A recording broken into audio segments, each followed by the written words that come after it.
real quick. Good evening and welcome to tonight's council meeting for November 13th, 2012. Chair, clerk will call the roll, please. Williams. Riley. Here. Fowler. Here. Anderson. Present. Hanson. Here. Jarvis. Sedlacek. Present. Markham. Here. Thank you. Will please stand for the pledge. I pledge allegiance to the flag of the United States of America and to the republic for which it stands, one nation, under God, indivisible, with liberty and justice for all.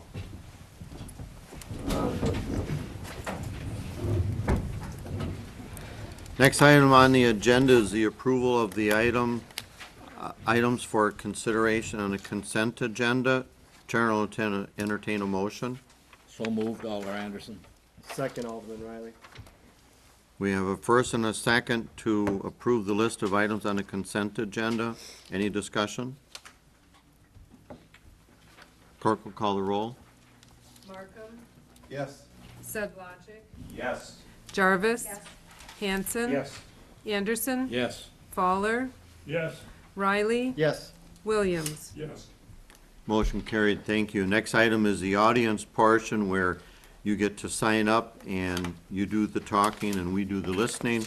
Tonight, no one signed up. I would only make a brief comment that Veterans Day is now over and we appreciate all of the service of our veterans in our community and elsewhere. Moving on, item 5, a resolution awarding the sale of $4,560,000 general obligation corporate purpose bonds, Series 2012B is boy. Resolution number 27. This was postponed from the October 30th meeting. And Administrator Yergis, you want to start off and introduce our guest for us? Well, Phil, all of you know Phil Constance, so I mean, he doesn't really need an introduction. But I like one. But obviously, I know you too well. Phil. It's a rumor that you're an ad hoc honorary But member, is that what true? I did tell Phil, I said that when Sandy delayed the bond sale, I emailed him back and said, well, this is a new one, and I should make a note in my book of memories and put that in my finance chapter that Hurricane Sandy stopped a bond sale in Plymouth, Wisconsin. So, That's Phil, true. go ahead, take it over. Thank you. Good evening, Good everyone. evening, Phil. Yeah. It was unique. I will say the market closed for 2 days. A little trepidation, obviously, in that not so much what was going to happen with the bond market, but what was going to happen with the presidential election also. That was in the middle of all this. So we had all kinds of things happening. Come with really good news. I'm just going to give you a little refresher of how we got here, because it's been a while. We started this back in, I probably was meeting with Administrator Yergis back already in probably July of this year. And we had talked about different capital expenditures. We also looked at possibility of refinancing existing debt. And what we ended up doing was merging the two together, where we are looking to refinance a debt obligation of the utility. And we brought to you two different options. One was to finance this all through a general obligation debt, which is the option that you chose. And then the second was to refinance this as another option was to look at it, doing it all as a revenue bond. And historically, you've issued most of your revenue debt separately as a revenue bond. The most secure way and the cheapest way to finance debt in the state of Wisconsin is general obligation. So it reduces some of the overall costs, it reduces some of the interest costs because it's the most secure type of financing. And so that's the direction you gave us, and that's where we went with this. In between all of that, you also I came to grips with the new projects of $750,000 for the water utility. So that was added to this as well. So the issue size on your agenda is $4,560,000. What I'm going to ask, if it's approved tonight, and if there's a motion made, the motion would be $4,545,000, which is what's in the packet, and the final resolution, which was just handed out, because we were able to reduce the overall size a little bit as a result of the bids that were received. So, it seemed like a long time ago, about a month ago already or more, we had a rating call with Moody's Investor Service as well. And through that rating, there was a rating report. I'm gonna save that for the end, because most of you have seen these, and they don't change a great deal, and all they did was affirm your existing rating. They have a lot of the same issues that they have identified in the rating report. I'll go through that briefly. And then because I really wanted to focus on the sale results, which are really great news. It's great news for municipalities that are out borrowing money or refinancing debt. Rates are incredibly low. We're at 40-year historic lows. Bad news if you're an investor and you're trying to earn some return. And that's kind of the yin and the yang when it comes to the markets. We also prepared this official statement, which you all received now a while back because of the delay. We receive that information. We collect some. A lot of it comes from staff, and I appreciate their efforts in turning that around and getting it to us, because a lot of the information comes directly from the city and the utility in putting that together. So at 10 o'clock today, we took bids, and if you go into the packet that says sale results, we had a lot of interest, which was interesting also in that markets were closed yesterday as well because of Veterans Day. Banks are closed, so the markets are closed. Stock market was open, bond market was closed, and a lot of the banks were not operating yet. So we only had a few days after the election, if people to catch their breath of what's going on in the markets. And then Monday was closed, and we were right out of the gates at 10 o'clock this morning. So again, we weren't exactly sure how many bids we were going to receive. I think historically, I looked at the last 3 sales that we held for Plymouth, and you've historically had about 6 to 7 bids in that range. One of them had only 5 bids, and you'll see, if you look at pages 1, 2, and 3, we had 9 bids that were received, which is a great number, especially given the consolidation in the banking industry. To receive 9 bids is excellent. If you go to the winning bid, which is on page 1, top UMB Bank out of Kansas City, Missouri, they bid on a lot of Wisconsin bonds, a lot of our issues. The rate was 1.2623%, so you're borrowing money for 11 years at 1.26%. It's kind of crazy. I remember about 3 years ago, I was at a large municipality in the state that I work for, and we had broke through a 10-year issue. It was 1.99%. And I said, we'll never, ever see rates this low again. And here we are at 1.26% for 11 years. So it's kind of crazy where we are. The rate is identified in the middle of the page, 3% to 1.6%.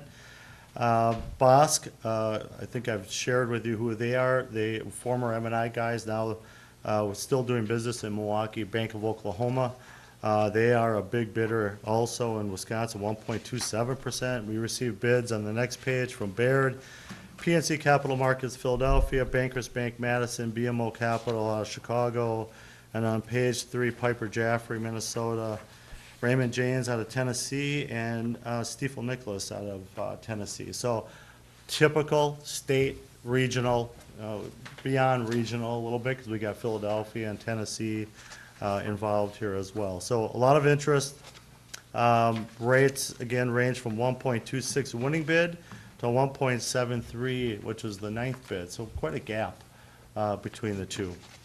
So what does that all mean? If you go to page number 4, this is a kind of a reminder of what the money was for.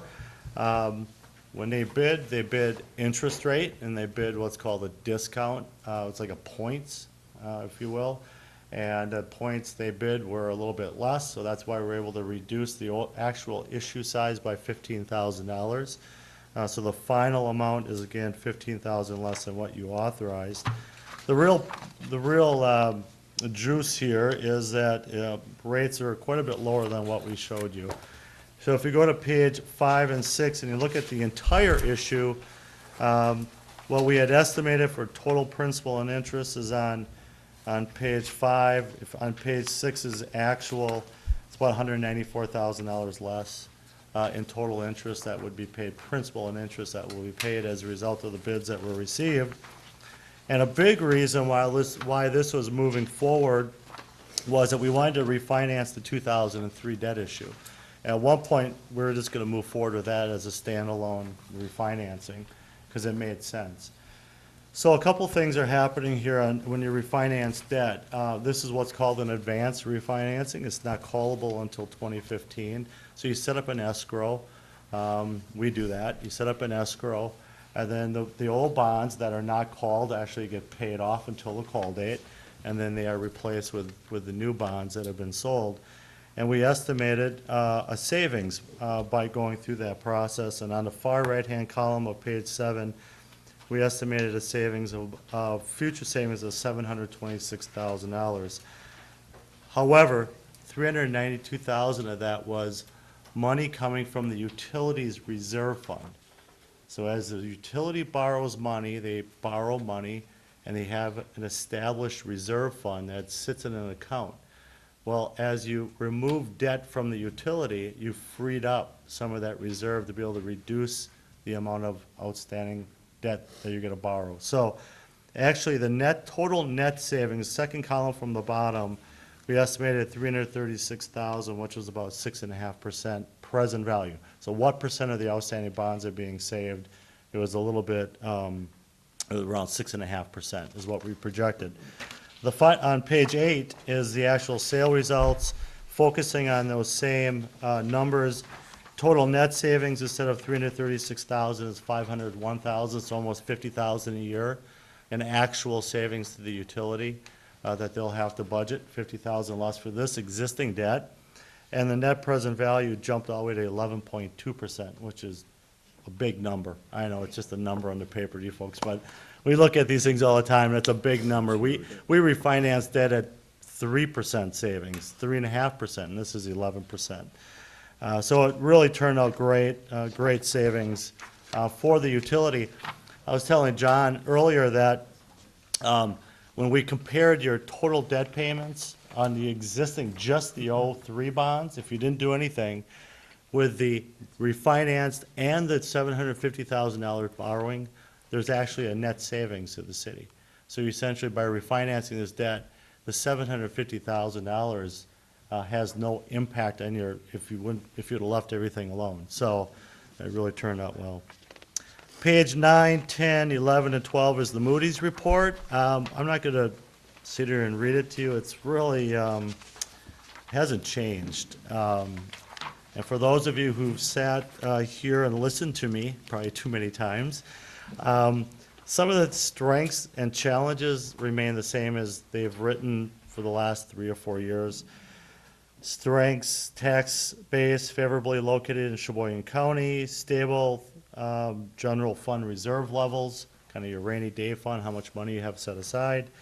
Challenges, again, I always make the crack, maybe you want to call it, that they see a negative in the concentration in the food industries. Well, cheese has been very good to Plymouth, at least from what I see from the outside. You've had a lot of expansion. So, and then small tax base compared to similarly rated credits. You can read this at your leisure if you choose. But nothing really has changed in the credit report. And the last page, I wanted to show you because this is kind of a reality of what happened in the last week. There's a bond chart here, and it shows kind of a 1 year and what happens. As usual, we see rates moving up and down. But you see this little drop at the end of the chart? That's essentially what's happened in the last week since the election. Conventional wisdom kind of said this was going to happen. If the president was reelected, tends to have some money leave the stock market, go into fixed income, fixed securities like bonds, drives the yield down. Conversely, if Romney would have won, you probably would have seen more money going into the stock market, and fixed income would have been hit a little bit. So conventional wisdom, that's what was going to happen. And at least for the 1 week, it's played out that way, but everything changes. So Anyway, great results, affirmed AA3 rating, and, savings was greater than anticipated as a result of the refinancing. Excellent job. Thank you, Phil. We appreciate the good news, and the timing looks to be about as good as it could get. And it may not go any lower, right? Who knows? Never again. Never. I learned my lesson. That certainly is good news. Chair will entertain a motion to approve the resolution for the bond sale, So moved, Alderman Riley.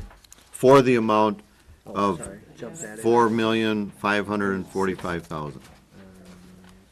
Almost forgot that. Alder Jarvis. First and second, any discussion? Clerk will call the roll, please. Williams. Yes. Riley. Yes. Fowler. Yes. Anderson. Yes. Hanson. Yes. Jarvis. Yes. Sedlacek. Yes. Markham. Yes. Motion carried, thank you. Thank you very much. Thank you, Phil, job well done again. We appreciate your work. Phil, do you need this signed right now? We can come back tomorrow.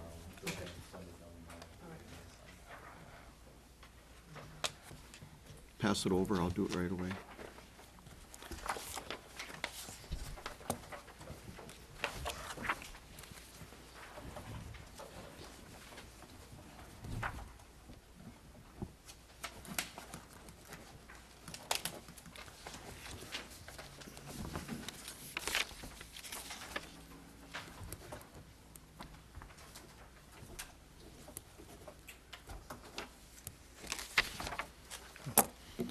Next item on the agenda is a public hearing. I declare a public hearing open. Item A, a resolution adopting the annual budgets, making appropriations, and levying 2013 property taxes. Resolution number 28. I'll ask Administrator Yurgis to make a comment. Being a public hearing, it's open to the public, and the chair will recognize those individuals who wish to make any comments. Administrator Yurgis. Yeah, two things. One is, resolution number 28 of 2012. Obviously, that is the same format that we had for the budget resolution last year. Items 1 through 9, or 1 through 8, kind of provide a summary.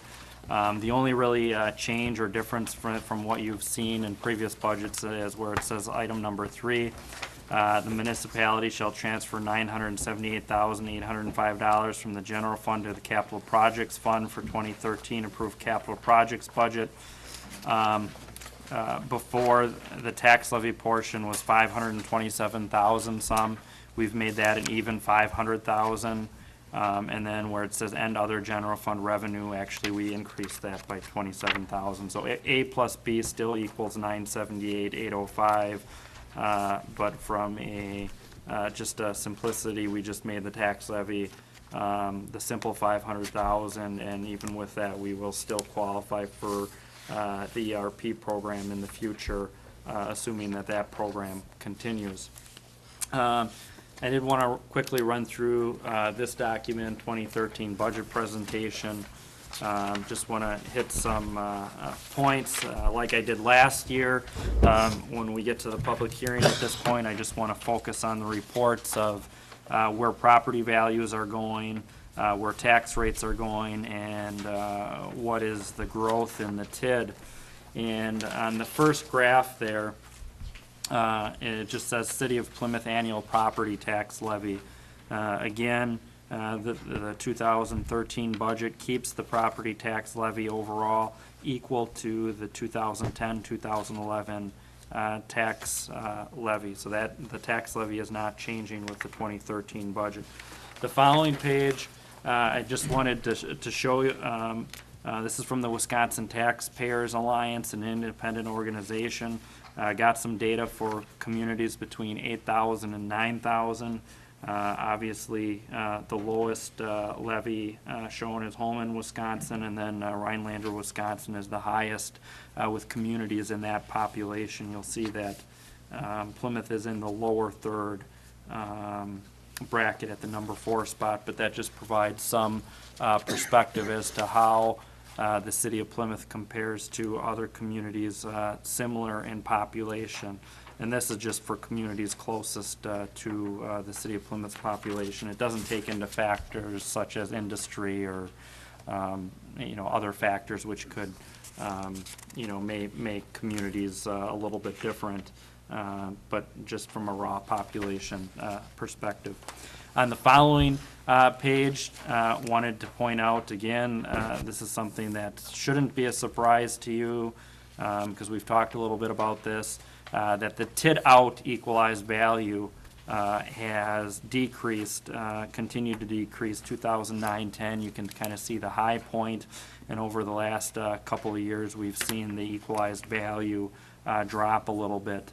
And essentially, the equalized value is at the 2007-2008 level. On the following page, equalized value TID-in versus equalized TID-out. Again, what's the difference there?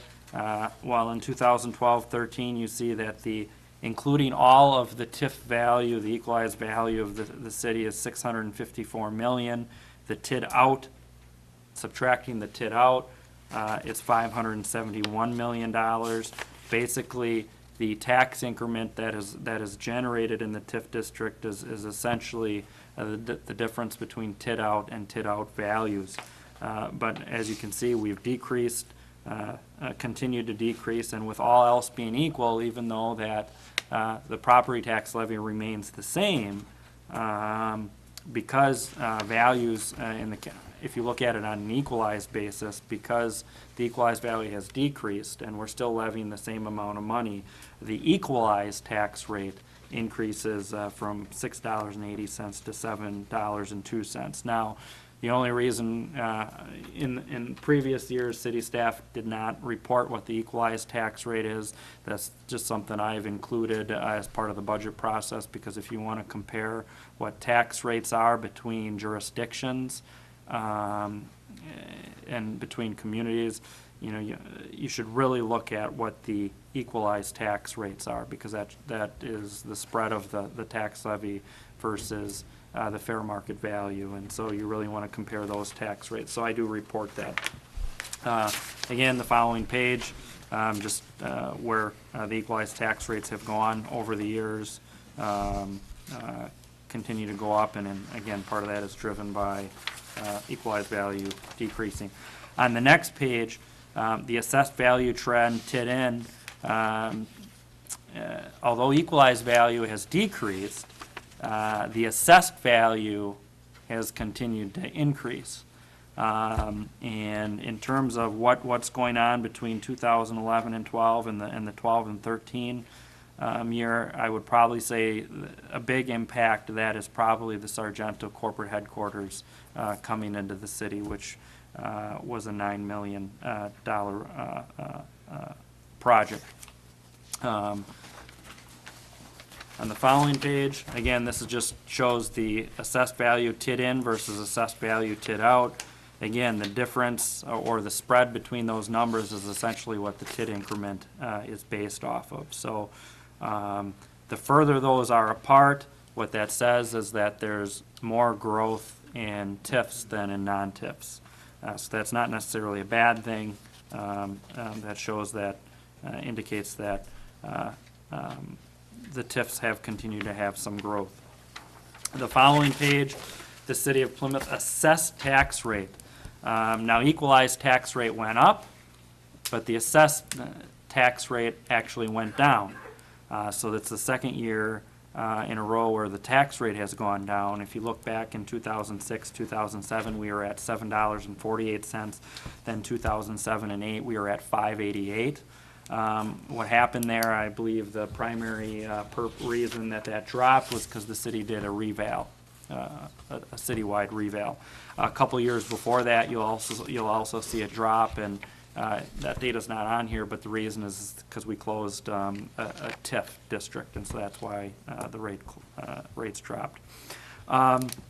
So again, if you look at 2012 and 13, in the last couple of years, it's gone down. Why? Because the assessed value has continued to grow in the city, and we're, you know, since 2010-11, the tax levy has been flat. So even though it's been flat, and the assessed rate, or the assessed value has grown, it means that the tax rates decrease.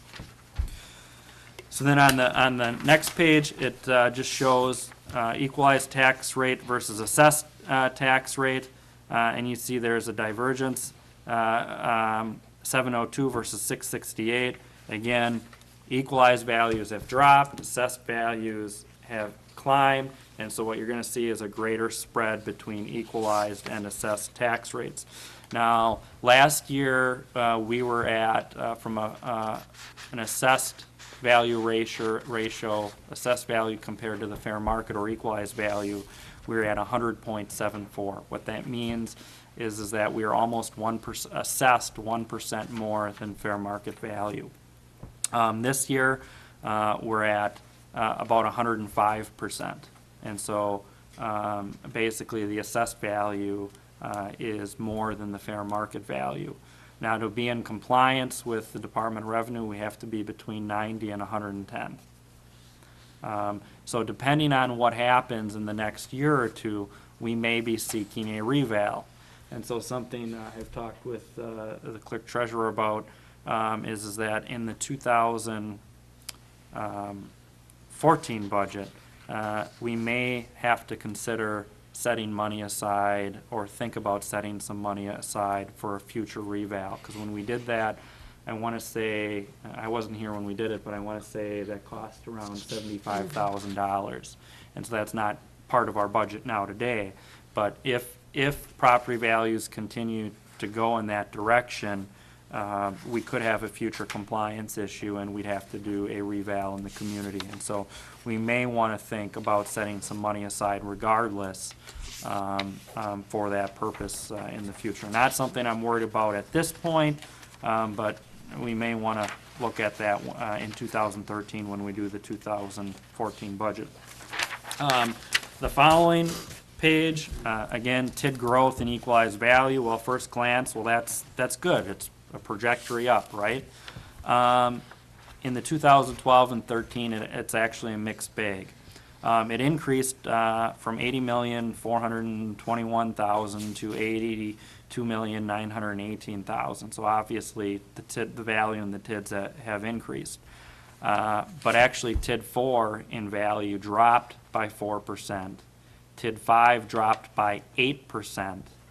And then TID 6, which is Sargento, increased by about $9 million. So 9 minus 7 is essentially $2 million to the good. So really, we should be bumping up about $90 million. But what we've seen is that the value in the TIFs have decreased a little bit. Obviously, that impacts future cash flow for the TIF districts. It's too early yet to tell you exactly how TID 4, 5, and 6 are going to turn out yet, but probably in December or most likely in January, we'll be coming back with a report to let you know where we're at with the cash flow based on where all the tax rate, the school district tax rates and so forth. But we are expecting deficits in TIF 4 and 5. The good thing is we have cash fund balance in TIF 4 and 5 that we can handle that for the year 2013. For the year 2014 is another question as to where the funds are going to come from for those future TIF deficits. And so obviously we'll have future financial discussions related to that. The following page, percentage of equalized value in tax incremental finance districts.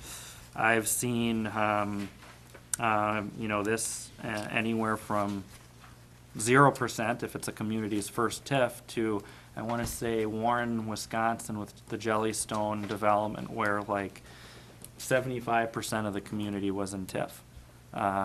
That's not a bad thing. This isn't a bad thing. This has shown that property development has occurred, and that's a good thing.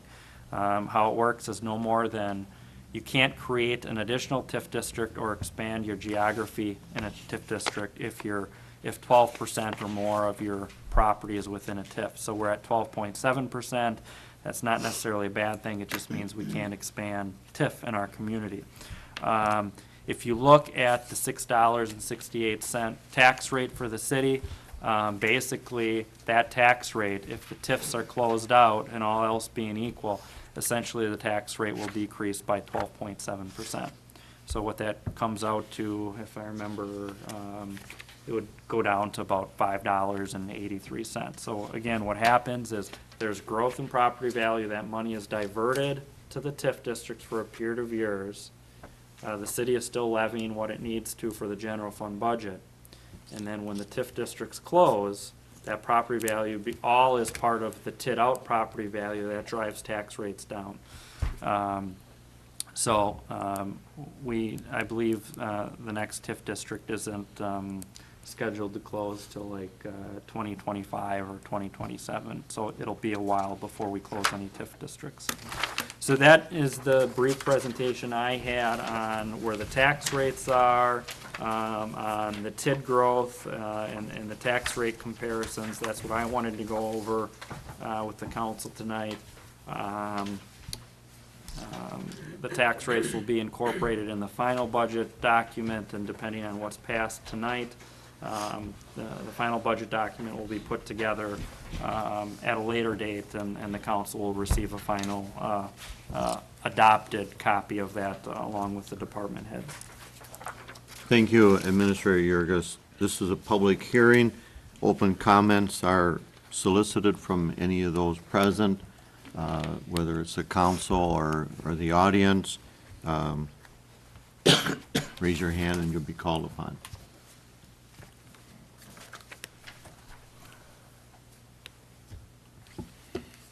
I declare a public hearing closed. Chair will entertain a motion on adopting resolution number 28 as presented. So moved, Alder Anderson. Second, Alder Markham. We have a first and a second. Any discussion? Alderperson Jarvis. Thank you, Mayor. I will not be voting for the budget this year. I think I gave some of my reasons at the last meeting. Although I have been advocating keeping our tax levy the same even prior to the Act 10 being passed.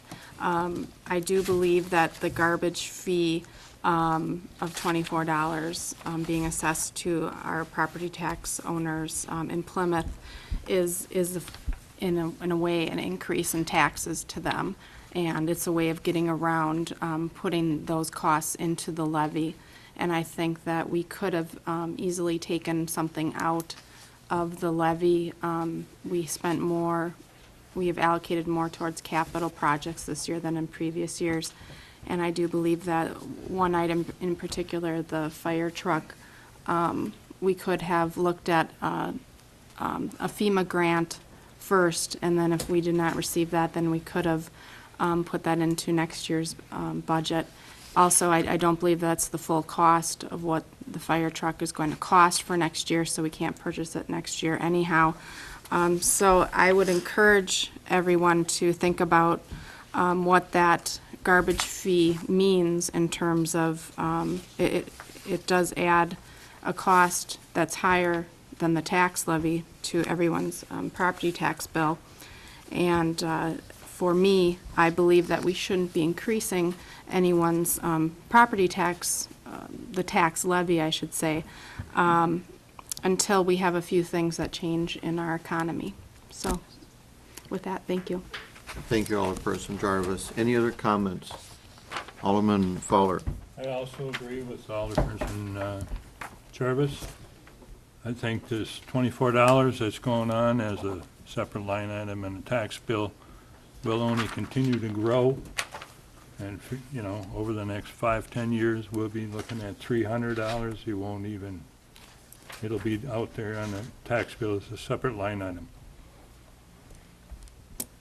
Any other comments? Alderman Hanson.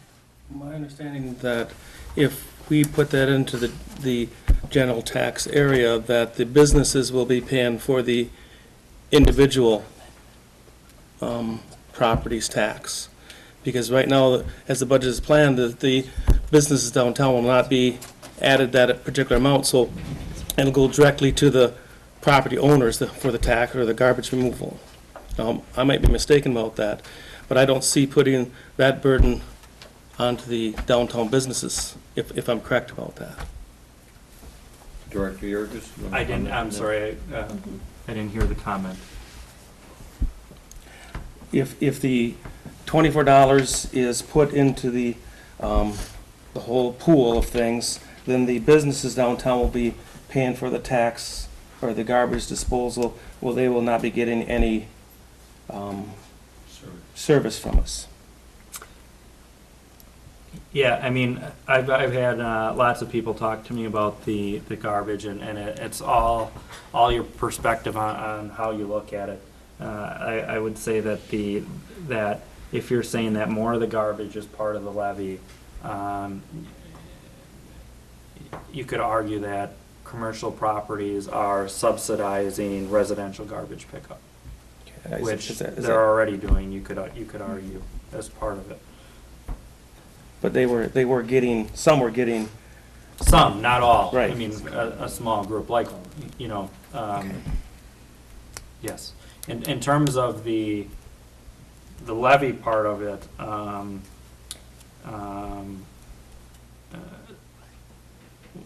again, what could have been reduced is correct. The comment about the capital projects could have been reduced. In terms of increasing the levy by $71,000, mathematically, that's not an available option because of how the levy limit works. But you could have reduced the capital spending by that amount, which was clear in the Finance Committee discussions.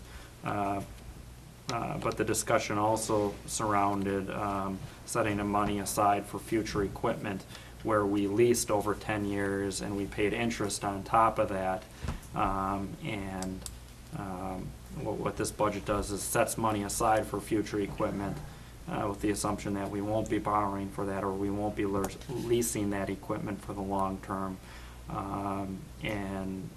Staff is prepared to file for a FEMA grant and see where that goes. Low chance of probability of receiving that, but we don't see that as an issue for applying for that grant. Alderperson Jarvis, Yep. did you want to? Yeah, I was just going to say that I think that in some cases, the businesses could increase the property owners could increase the rent to incorporate their extra costs. So it would be passed down to the businesses too. I'm not sure if that's what you were trying to get at. Not but- necessarily property owners, as much as business owners would be taking this $71,000 and divided amongst them, where they would not be getting the benefit from that. Yeah, So- and then the other thing I wanted to mention is that I don't have a problem with a garbage collection fee at some point when there is no longer any room in the tax levy. I just happen to feel that there are some items in there that we could have put into a 2-year process of purchase for that fire truck, or we could look at some other somewhat discretionary items such as what we're paying in rent at the senior center. Those kind of discussions, I think, need to take place before we go ahead and start adding on a $24 fee. Thank you. Any other comments? Any comments from the audience? Clerk will call the roll. Markham, Yes. Sedlacek, Yes.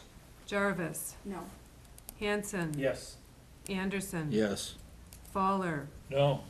Riley, Yes. Williams. Yes.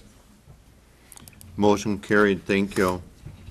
I declare a public hearing open on item B, an ordinance amending section 13-1-35, heavy industrial district of the zoning code of the city of Plymouth as it relates to the building height This is ordinance number 23, the second presentation, and I'll ask Administrator Yurgis for a first comment and then recognize anybody else who wants to speak.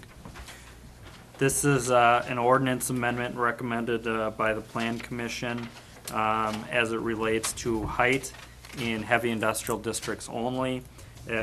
The maximum of 45 feet for any structure remains as point number 1 in the code. However, height between 46 feet and 80 feet can be approved by a conditional use permit upon the approval of the Plan Commission. There is discussion with some of the warehousing in the community that projects may need to exceed the 45 feet. And from a historical perspective, the 45 feet probably references back to years ago when the fire truck ladder was only 50 feet. And now that goes to 100 feet or more. And so we think it makes sense that we can look at upping that. When we looked at the city of Sheboygan's ordinance, they didn't put a height limitation at all, that it's just by conditional use permit. Staff recommended that we put some kind of height limit so that, it can't be 200 feet or, some reasonable height limit and still be close or underneath the 100 feet as it relates to the fire truck ladder. And so 80 feet is how the ordinance currently is written. Thank you. Any other comment at the public hearing? Hearing none, I declare a public hearing closed. Chair will entertain a motion to approve the ordinance amending section 13-1-1-35 as indicated. So moved, Alderman Riley. Second, Alderman Hanson. First and second, any discussion? Clerk, call the roll. Fowler. Yes. Markham. Yes. Hanson. Yes. Riley. Yes. Sedlacek. Anderson. Yes. Williams. Yes. Motion carried, thank you. Next item is the consent agenda. Chair will entertain a motion to approve the consent agenda as published. So moved, Alder Anderson. Second, Alderman Martin. We have a first and a second for approving the items on the consent agenda. Any discussion? Clerk will call the roll, please. Sedlacek. Markham. Yes. Williams. Yes. Riley. Yes. Fowler. Yes. Anderson. Yes. Hanson. Yes. Motion carried, thank you. At this point, the chair asked to be excused and requests President of the Council, Charlie Hanson, to take over. Thank you, Mayor. Thank you. Okay, there weren't any items removed from the consent agenda, so we'll go on to item 9. And item 9 is the Public Works and Utilities Committee. Chairperson Jarvis had to leave also. So I will turn this over to City Administrator to discuss this, and also Mr. McKinnon would also like to comment on this particular item. It deals with installation, possible installation of 2 100-watt high-pressure sodium ornament streetlights. Yeah, I guess I just would report that the Public Works and Utilities Committee reviewed A and B. In terms of A, they recommended installing the 2 lights as presented in the memo. The 2 lights are shown on the back, where you can kind of see a map figure where there's kind of looks like 2 donuts. That is the location of where the lights would be installed. That was a citizen request from someone that lives on the 800 block of South Street. Based on the distance between existing lights and where this light or this area is unlit, the committee agreed that it warranted additional lighting. The cost for the city fund or general fund budget is approximately $150 per year per light. And that would be incorporated into the future light bill that the city receives. John, do you have anything you'd like to add to that? No, I don't, thank you. Okay. Is there a motion to address this issue? So moved, Alder Anderson. Would that be in favor of that? In favor. Okay, is there a second to that motion? Second, Alder Riley. Okay, it's been moved in second to pass for authorization of these 2 light units. Is there any discussion? Alder Salachik. Who's paying for the actual light poles? You- The utilities, is that what happens? Yes. And are these, it says, they're ornamental streetlights. Are they the acorn ornamental types on the top? No, they're not. They're the carriage style or pony style light head on top, similar to what you'll find in most of our subdivisions. In the newer ones? Yes. Not in the, It's a smooth fiberglass pole. Okay. If you go up further up the street, Eagles Hill subdivision, going into there, be a similar pole that's in that subdivision. Any other discussion? Alder Faller. Well, I believe the basis for this is an isolated incident where a woman was walking to work around 2:30 in the morning from her home at 864, which supposedly some car stopped or something across the street, and I'd asked if there was any call to the police department about this, or there was a 911 call or something. You know, if you're just gonna get excited because a car stops, I mean, it may not have been a predator. It may have been a knight in shining armor, wondering what is a woman walking at 2:30 in the morning for on kind of a dimly lit street. So I will be against it.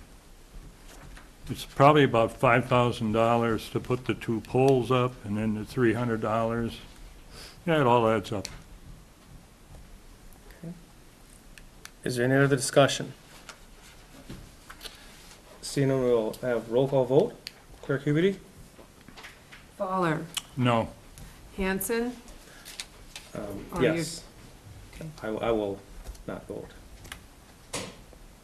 so that there's no vote. Sedlacek, yes? Williams, Yes. Anderson, Yes. Markham, Yes. Riley. Yes. It passes to install the lights.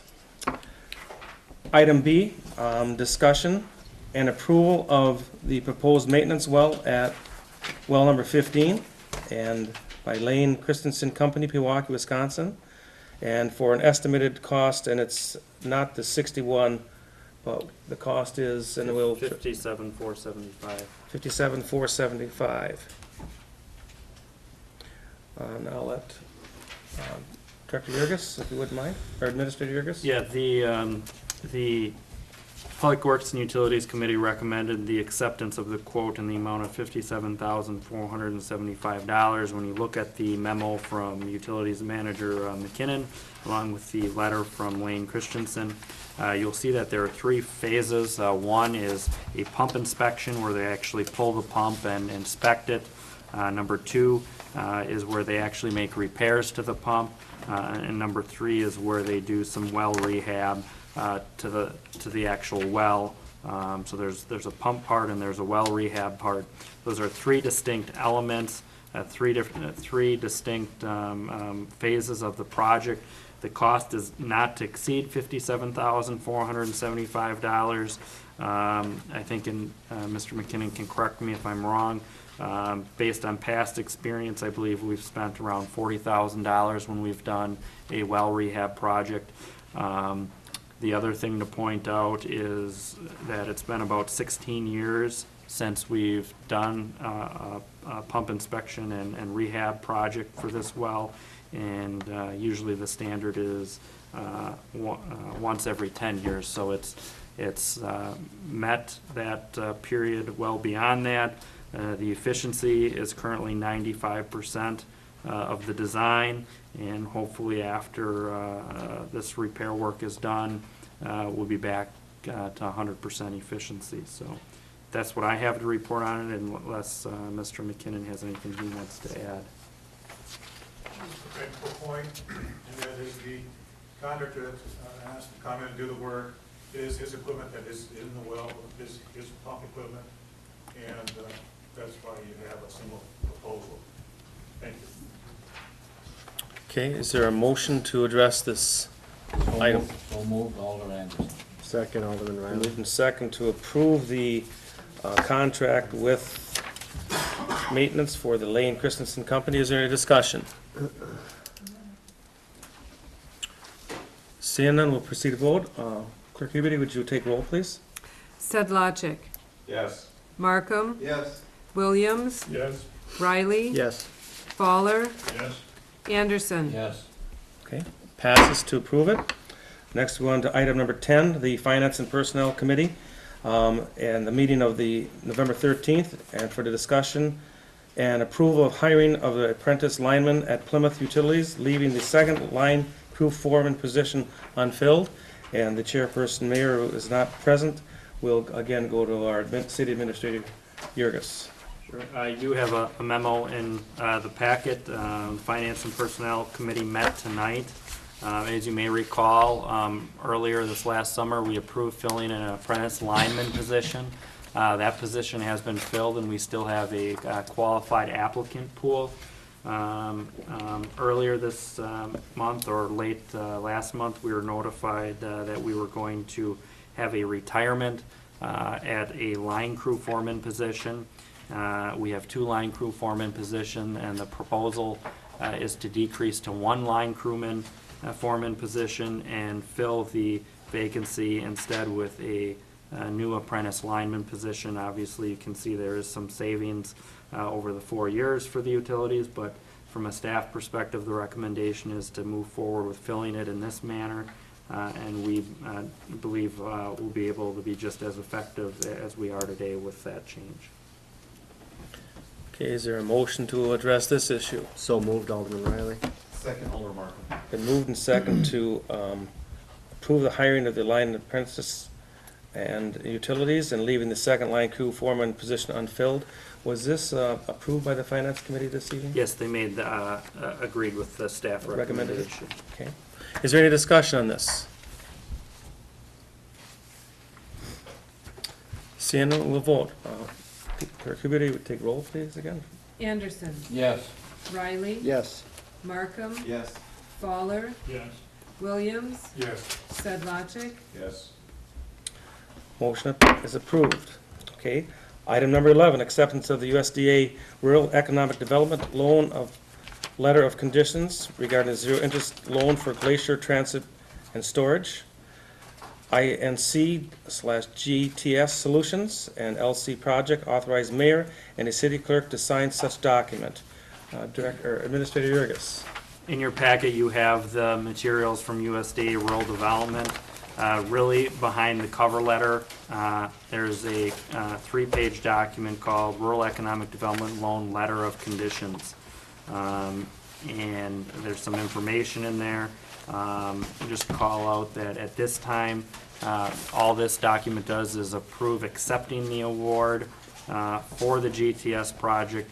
It does not re-lend the money out, and the city does not receive the money at this point yet. There are other documents such as a developer's agreement that need to be executed in other rural development. Those things are going to be worked out in the coming weeks.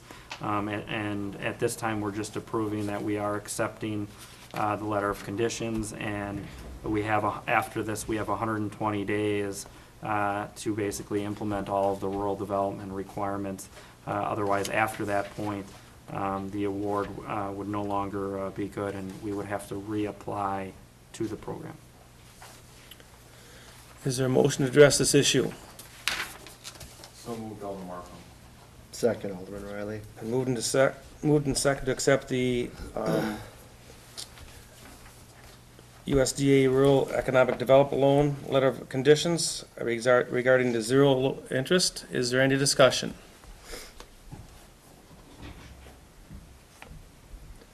Seeing none, we'll proceed to vote. Clerk Huberty? Williams, Yes. Riley, Yes. Fowler, Yes. Anderson. Yes. Sedlacek. Markham. Yes. Item passes.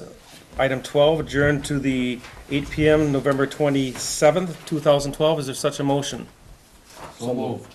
Been moved by Anderson and Riley second. All in favor signify by saying aye. Aye.